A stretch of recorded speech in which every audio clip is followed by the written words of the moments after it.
নমস্কাৰ বন্ধুসকল, স্বাগতম জনাইছো আপোনালোকক ড্ৰিম ট্ৰেডাৰ্ছ কনচালটেন্সিৰ আন এটা ইউটিউব ভিডিঅ'লৈ। আজি আমি মাৰ্কেট এনালাইচিছ কৰিম বৃহস্পতিবাৰৰ কাৰণে নিফটি 50 আৰু নিফটি বেংক।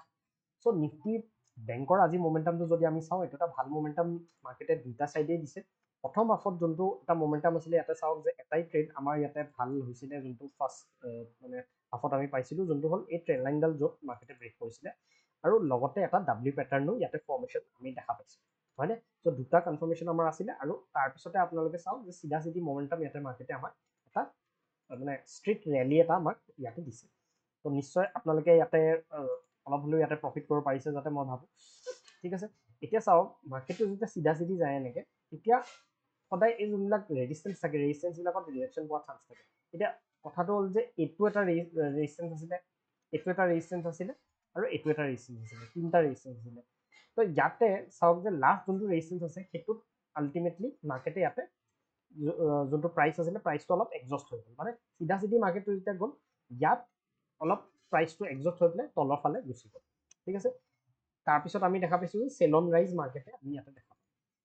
ঠিক আছে, তো এতিয়া কাইলৈ কাৰণে আমি কেনেকৈ প্লেন কৰিম? কাইলৈ কাৰণে ইয়াতে যদি আমি চাওঁ এই লেভেলটো, এতিয়া চাওক ক্লজিংটো ক'ত হৈছে, লাষ্ট 3 দিনৰ, মই যদি 15 মিনিটৰ টাইম ফ্ৰেমত আপোনালোকক দেখাওঁ, চাওকচোন লাষ্ট 3 দিনৰ পৰা চেম জেগাতে মাৰ্কেটে ইয়াতে ক্লজিং দি আছে। ওপৰত আজি ফাৰ্ষ্ট হাফত গৈছিলে, আজি এটা চান্স আছিলে যদি মাৰ্কেট অলপ কনচলিডেট কৰি যদি গুচি গ'ল ওপৰত, তেতিয়া কিন্তু আজি মাৰ্কেটে এই হাইটো ইয়াতে আজি টাচ কৰি দিলে হয়। কিন্তু এইটো যোনটো ক্লজিং কৰিছে মাৰ্কেটে ক্লজিংটো ইয়াতে ভাল কৰা নাই। ক্লজিংটো চেঞ্জ ভাল হোৱা নাই, প্ৰেচাৰটো তলৰ ফালে এটা থাকিব পাৰে, আনলেছ কিবা গেপ আপ বা গেপ ডাউন যদি খোলে, এইটো বেলেগ কথা। বিকজ অভাৰনাইট এটা নিউজ আছে US-ৰ, সেই নিউজটোৰ কাৰণে গেপ আপ বা গেপ ডাউন হ'ব পাৰে, তো সেইটো বেলেগ কথা। কিন্তু আমি ইয়াতে যোনটো প্ৰাইচৰ বেচিছত এতিয়া দেখি আছোঁ, এইটো দেখি আছোঁ যে মাৰ্কেটটোত অলপ প্ৰেচাৰ ইয়াতে দেখাইছে ক্লজিং।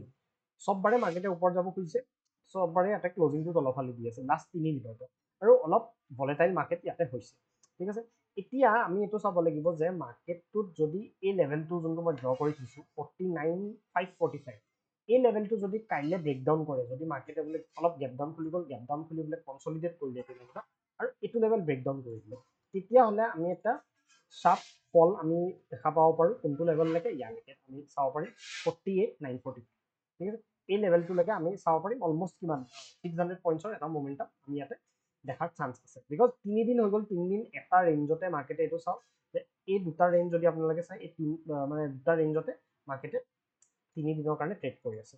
ঠিক আছে, এতিয়া এইটো যদি নহয় বোলে মাৰ্কেটে অলপ বোলে ফ্লেট খুলিলে, এতিয়া ফ্লেট খুলিলেও আমি এটা ট্ৰেণ্ড লাইন ইয়াতে দেখা পাই আছোঁ। এই ট্ৰেণ্ড লাইনডালত আমি এটা ট্ৰেড এটা প্লেন কৰিব পাৰিম। যদি বোলে মাৰ্কেটটো ফ্লেট কৰিলে আৰু কনচলিডেট কৰিলে, ব্ৰেকডাউন কৰি দিলে, 5 মিনিটছত আমি আৰামছে ইয়াতে ৰিটেষ্টত এটা ট্ৰেড আমি এটা প্লেন কৰিব পাৰিম। এই ল'টোলৈকে আমাৰ এটা টাৰ্গেট থাকিব। ঠিক আছে, মাৰ্কেটটো যদি অভাৰনাইটত বোলে গেপ আপ হৈ যায়, এতিয়া গেপ আপৰ কাৰণে আপোনালোকে চাওক, এতিয়া মই সৰু টাইম ফ্ৰেমত দেখা, আমাৰ যোনটো ৰেজিষ্টেঞ্চ আছিলে, এইটো এটা ৰেজিষ্টেঞ্চ আছিলে যোনটো আমি চাইছিলোঁ, এইটো এটা ৰেজিষ্টেঞ্চ জ'ন, এইটো এটা ৰেজিষ্টেঞ্চ জ'ন। তো দুটা ৰেজিষ্টেঞ্চ জ'ন আমাৰ আছে ইয়াতে, আৰু আল্টিমেটলি এইটো আমাৰ এটা ৰেজিষ্টেঞ্চ।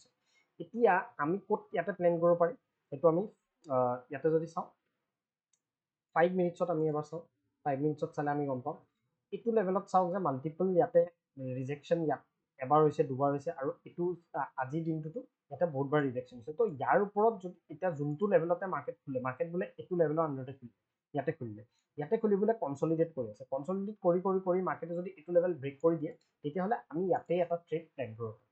ঠিক আছে, ওপৰৰ চাইডে ক'লৈকে টাৰ্গেট থাকিব? 50,100লৈকে আপোনালোকে এটা টাৰ্গেট থাকিব। এতিয়া মাৰ্কেটটো যদি ডাঙৰ গেপত খুলি যায়, মানে ইমান মানত খুলি যায়, ইয়াত যদি কনচলিডেট কৰি মাৰ্কেটটো যদি এইটো লেভেল ব্ৰেক কৰে, তেতিয়াহ'লে আমি ওপৰ চাইডে ট্ৰেড ল'ব লাগিব। ওপৰ চাইডে 50,230টো আমাৰ টাৰ্গেট। ঠিক আছে, তেনেকৈ কাইলৈ কাৰণে আমি প্লেন কৰিব লাগিব। বিকজ এইটো যোনটো ক্লজিং আছে, এই ক্লজিংটো বহুতবাৰ মাৰ্কেটে দিব ট্ৰাই কৰিছে। তেনেকৈ চাওক, ইয়াতে মাৰ্কেটে তলত ক্লজিং দিছিলে, নেক্সট দিনা চাওক, নেক্সট দিনা ওপৰতে লৈ গৈছে মাৰ্কেটে, কিন্তু আকৌ আহি পেলাই ক্লজিংটো তলত আছে, হয়নে?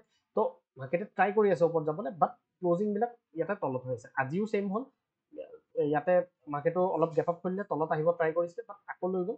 ঠিক আছে, ক্লজিংটো তলত হৈছিলে, কিন্তু আকৌ ওপৰত লৈ গ'ল, কিন্তু ছেকেণ্ড হাফত চাওক আকৌ তলৰ ফালে ক্লজিং হ'ল।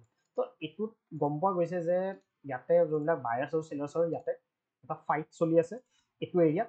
তো আমি ভালকৈ ডাঙৰ কোৱান্টিটি কেতিয়া ট্ৰেড কৰিব লাগে এনেকুৱা মাৰ্কেটত, যেতিয়া ৰেঞ্জকেইটা যোনকেইটা ওপৰৰ ৰেঞ্জ আছে, যোনটো তলৰ ৰেঞ্জ আছে, এই ৰেঞ্জ আইডাৰ ৰেঞ্জটো যেতিয়া ব্ৰেক হয়, যোনটো ৰেঞ্জে ব্ৰেক হ'ব তাতে আমি সেইফালে যেতিয়া ট্ৰেড ল'ম, এই যোনটো কনসলিডেশন মাৰ্কেটে কৰিছে কনসলিডেশনটো যেতিয়া ফল হ'ব বা ইয়াৰ পৰা যদি আপসাইড যায় মাৰ্কেট তেতিয়া ভাল এটা মোমেন্টাম আমি এক্সপেক্ট কৰিব পাৰোঁ বিকজ সাইডৱেজ চাওক মাৰ্কেটটো ট্ৰেন্ডিং গৈছে সাইডৱেজ হৈছে সাইডৱেজৰ পিছতহে ডাঙৰ মোমেন্টাম আহে ঠিক আছে সেইটো বস্তু আমি মনত ৰাখিব লাগিব ঠিক আছে চ' এইখিনিত আমি নিফটি বেংকটো চালো এতিয়া নিফটি 50টো চাওঁ নিফটি 50ও আজি এটা নতুন অল টাইম হাই লগাইছিলে কিন্তু ক্লোজিংটো আকৌ কি কৰিলে ক্লোজিংটো আকৌ তলফালে দিলে ঠিক আছে নিফটি 50টো বেছি ভলেটাইল আছিলে আজি আৰু ইয়াতে আমি এইটো চাব লাগিব যে একেটা টাইপৰে মানে 3 দিনৰ পৰা নিফটি বেংকৰ নিচিনাকে মোমেন্টাম কৰি আছে ইয়াতে নিফটি 50ও ইয়াতে আমি এটা বস্তু চাব লাগিব কাইলৈ কাৰণে আমি কেনেকৈ প্লেন কৰিম সিম্পল এই যোনটো লেভেল আছে 23,200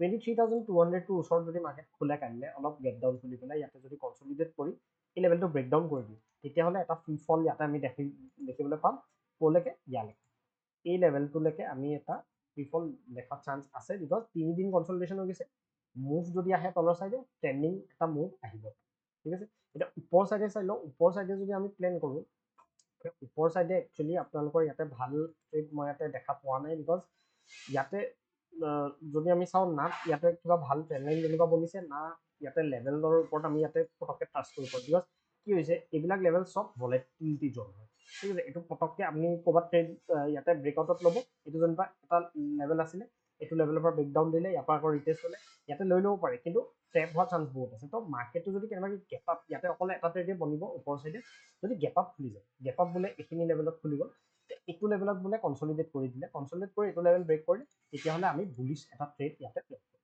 ঠিক আছে তো এইখিনিতে মই আজিৰ কাৰণে ভিডিঅ'টো ইয়াতে সামৰিছোঁ কিবা যদি আপোনালোকৰ ডাউটছ থাকে নিশ্চয় মোক জনাব কাইলৈ নিফটিৰ এক্সপাইৰি আছে নিফটি বেংকতো কাইলৈ আপোনালোকে চাব পাৰে নিফটি 50 কিন্তু তলৰ চাইডে গ'লে আপোনালোকে ইয়াতে ভালকৈ চাব পাৰিব ওপৰ চাইডে মই ইমান কনফিডেণ্ট ইয়াতে নিফটি 50 পোৱা নাই ঠিক আছে চ' আজিৰ কাৰণে মই ভিডিঅ'টো ইয়াতে সামৰিছোঁ ধন্যবাদ